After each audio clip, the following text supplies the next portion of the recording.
ఉజ్జంగి ఇంకో ఫోజు మా పాప బర్త్డేకి విష్ చేసిన అందరికీ పేరు పేరున చాలా అంటే చాలా థ్యాంక్ యూ సో మచ్. ఎప్పుడు మాకు ఇలాంటి ఎక్స్పీరియన్స్ లేదు.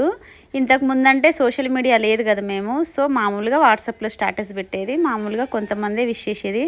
కానీ ఇప్పుడు ఎన్ని కామెంట్స్ వచ్చినాయి, 100 కామెంట్స్. చాలా అంటే చాలా హ్యాపీగా ఉంది, కొంచెం కొత్తగా ఉంది. నా చిట్టి తల్లి డ్రెస్ ఎలా ఉందో చెప్పండి. ఇది వచ్చేసి నేను ఖమ్మంలో తీసుకున్నాను. సో షాపింగ్ మాల్ వచ్చేసి సౌత్ ఇండియా. కాస్ట్ వచ్చేసి 2100 పడిందండి. ఎలా ఉందో చెప్పండి. నాకైతే చాలా అంటే చాలా బాగా నచ్చింది. నా చిట్టి తల్లి ఎలా ఉందంటే డార్లింగ్ సినిమాలో కాజల్ అగర్వాల్ ఉంటుంది కదా, ఎంట్రీ సీను ఇదే డ్రెస్సు, సేమ్ ఇదే కిరీటం కదా. సో నా చిట్టి తల్లి నాకు అలానే ఏంజెల్ లాగా భలే అనిపించింది. అసలు బాగా నచ్చింది. కానీ బర్త్డేనే కొంచెం బాధ అనిపించింది. కేక్ కటింగ్ టైంకి కరెంట్ పోయింది. ఇన్వర్టర్ ఉంది కానీ కొంచెం లైట్లు తక్కువ ఉంటాయి కదా. సో ఏదో అట్లా చేసేసినాం. నెక్స్ట్ వీడియోలో నేను అప్లోడ్ చేస్తాను. Thank you.